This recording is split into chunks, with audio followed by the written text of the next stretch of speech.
This video is a little more technical than my usual ones, but I still managed to capture some just absolutely insane moments in nature, and I highly encourage everyone to watch it all the way through.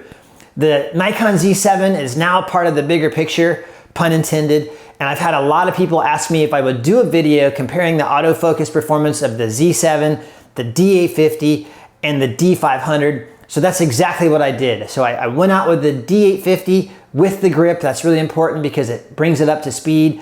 I took the D500 right out of the box, the Z7 right out of the box. I used my Nikon 500mm f4 EDG lens, and in order to use that lens on the Z7, I had to use this F to Z adapter. So I did this over a period of 3 mornings. Morning 1, I went out with the D850. I had excellent lighting conditions. Morning 2, I went out with the D500. Lighting conditions weren't that great. I had a lot of clouds, a lot of overcast. Morning 3, I went out with the Z7. Because of this, none of my settings are gonna be the same on each camera. I just can't do that. That's not how wildlife works. I really change everything according to the light I have at that moment. So that's really important to remember that. And I went to a location that's really close to my house, and I'm really fortunate enough to live really close to this place because there's a pond that's just perfect. I got the light at my back, and every morning right around 8:30 or 9 o'clock, around 6 ospreys show up to feed. And it's just absolutely amazing to watch these guys doing what they're doing. So let's go check it out. Let's start with some nice simple subjects like this cute little marsh rabbit. It let me get really close, and the D850 delivered some incredible detail. Let's take a closer look. Yep, I think I can count the hairs on this hair if I was so inclined. Let's see a still wildlife subject using the D500. It's not quite as cute and cuddly, but still it gives us an excellent idea of just how much detail the D500 can capture. There is still some awesome detail when you zoom in too. Look at the slime on that gator. All right, let's check the Z7 for some still wildlife now. One of my favorite birds, the always beautiful Sandhill Crane. This one let me get nice and close with the Z7, and I like what I see. Let's check out the eye. And oh yeah, there's some incredible detail as well. Not a real clear winner here with this. I think all 3 cameras capture some amazing detail. Still subjects are great, but nothing to base any sort of autofocus performance on. Let's try something a little more challenging, like this great blue heron. Great blue herons are big and a little on the slow side, but they can still be a challenge to photograph when they're flying right by you. The D500 had no issues acquiring focus and keeping it locked in this quick burst of 11 shots. I was using auto ISO, so the ISO did vary just a little bit between the shots here. The shooting info on the screen was taken from the first shot, and none of the other settings were changed during this burst. If you want to see how I set up and use my D500 for birds in flight, check out my quick start guide. There's a link in the description below, and there should be one on the screen as well. Let's see how the Z7 handles this big beautiful bird. When the great blue heron flew in on this morning, it was extremely backlit, but the Z7 acquired focus quickly and kept it locked for the shorter burst of 5 shots. The Z7 does have a much smaller buffer. This had me shooting more cautiously with shorter, more controlled bursts, as opposed to how I shoot with the D500 and the D850. The great blue heron didn't show up for a flyby when I was out for the D850, so this comparison won't include that camera. In this instance, the Z7 did just fine. The next series of shots were taken with a D500 and the same exact lighting conditions as the previous Z7 shots. Very harsh backlighting. The real difference here is the subject, a much smaller and much faster bird, the little green heron. It's more challenging on the autofocus system and the photographer, but the D500 nailed focus in every shot in this short but sweet burst. Fortunately, the same bird was giving me the same exact opportunity when I was out with the Z7. Let's see how it did. In this instance, the Z7 grabbed focus quickly and kept it locked on for the entire burst. The little green heron was a no-show when I was out with the D850, so there won't be a comparison here either. So let's move on to something that's very challenging on the camera's autofocus system, a feeding osprey. Luckily, these amazing birds showed up every morning I was out and gave me some simply amazing opportunities with each camera. In fact, I think I got some once-in-a-lifetime shots. Let's start with the D850.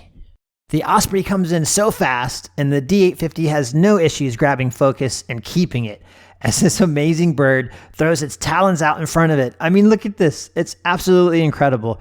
And then it comes smashing right down into the dirty water. The bird emerges with its massive claws empty and flies out of the water, giving me these incredible shots. The D850 does not disappoint in this case, or just about any for that matter. Let's see how the D500 handles these diving birds. In this series, I grabbed focus as soon as the bird hit the water, and the D500 locked on like a champ. Like the previous bird, this one came up with nothing, and it had no problems shooting me this super intense glare as it flew away. It almost looks as if this bird is asking me not to publish these images. But you know, it's okay, Mr. Osprey, or Mrs. Osprey, I can't really tell. You're doing a great job here.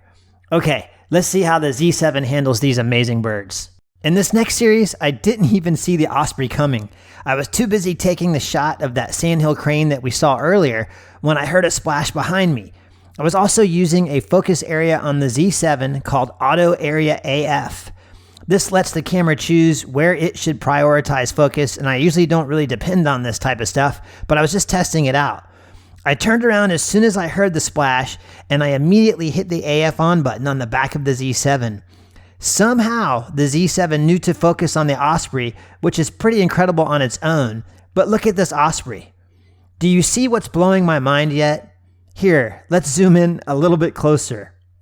Yes, this crazy bird somehow managed to catch 2 fish at once.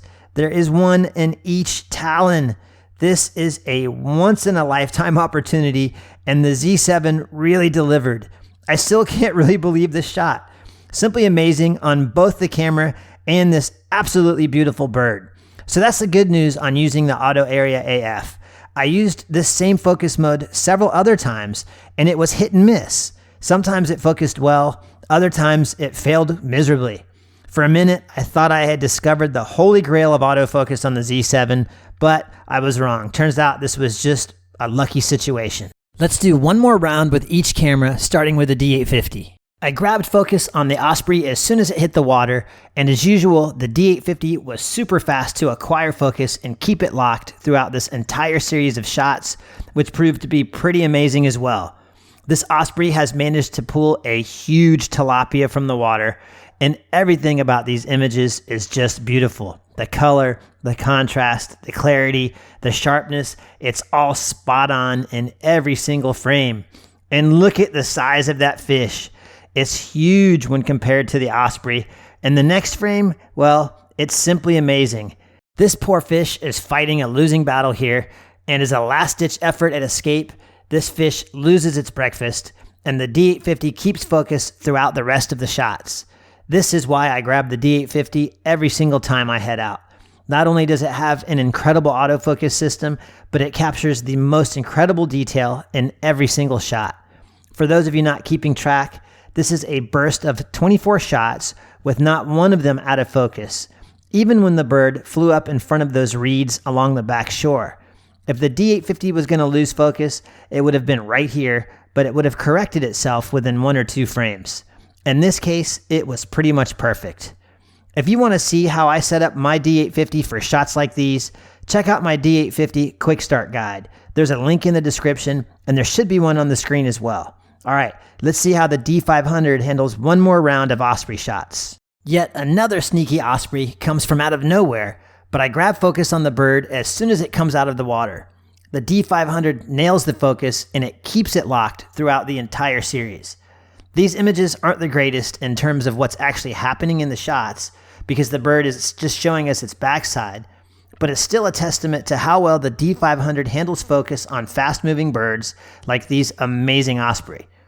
This was a series of 16 shots altogether, and the D500 handled everything perfectly. I personally still prefer the overall image quality from the D850 though. All right, it's the Z7's final round with these amazing birds. Let's see how it handles it. Another glorious Osprey comes smashing into the water and pulls out a massive fish. The Z7 seems to be doing just fine. The images aren't quite as sharp as the D850 here, and by the 5th shot in the burst, something horrible happens. The Z7 decides to focus on the background, and what a shame. This would have been such a cool shot with the reflection, the bird looking right at me, and the fish with its mouth wide open. In this instance, I was shooting with wide area AF large, and after reviewing my shots, it looks like I might have made the mistake that cost this shot. In the first few shots, I managed to keep the focus area on the bird. Focus area is this red square you see here. On the out of focus shot, the focus area was mostly on the background. If you see here, there's very little bit of the bird in the actual focus area.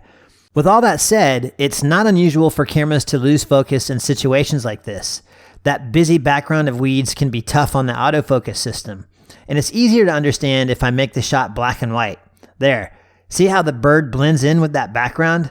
I think the camera just got confused here. The big question here is, does this autofocus inconsistency happen with the D850 and the D500? In my experience, it does. Although on these outings, neither of these cameras had this issue, and that could just be because the Ospreys didn't dive down and fly into that area of reeds that seems to confuse the camera. Even though I managed to get the focus area back on my subject, the Z7 still had a hard time reacquiring focus. In total, it shot 5 shots in a row that were out of focus. Again, I've experienced the same behavior with both the D850 and the D500, but not during my days out at this location with either of those cameras. The D850 and the D500 also seemed to recover from the situation just a little faster as well. By the time the 5th shot was up and the Z7 recovered, the shots looked great, so I'm happy to have walked away with any. I really want to thank all of those birds for showing up for me, especially the Osprey, even though they're really just there doing their own thing. I'm fortunate enough to live in an area where I can just go, boom, and there they are, and they can perform like that. It's incredible. There is one thing I'd like to mention on the Z7 that I didn't cover in the video, and that's the electronic viewfinder. When you're shooting a high burst or a fast burst of images with the electronic viewfinder, what you're seeing lags behind what's actually happening in the real world. And that kind of makes it difficult to keep your focus area on your subject. If that could be fixed, I think the Z7 would be an excellent camera. It's different. It's very, very different. It's not quite as good as the D850 and the D500 in the autofocus department, although I didn't really see that many issues with it out on this outing. The D850, of course, it's spectacular. I tend to favor it over all 3 cameras because I like the image quality that it produces. They're just absolutely phenomenal.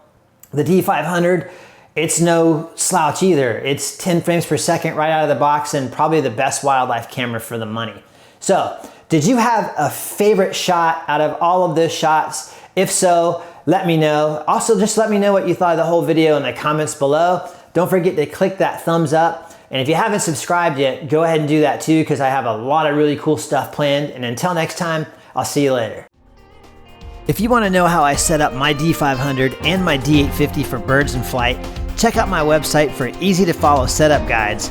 And if you want to come with me and capture your own images of birds in Florida, I offer workshops in fall and winter. Check out my website for details, and thanks for watching.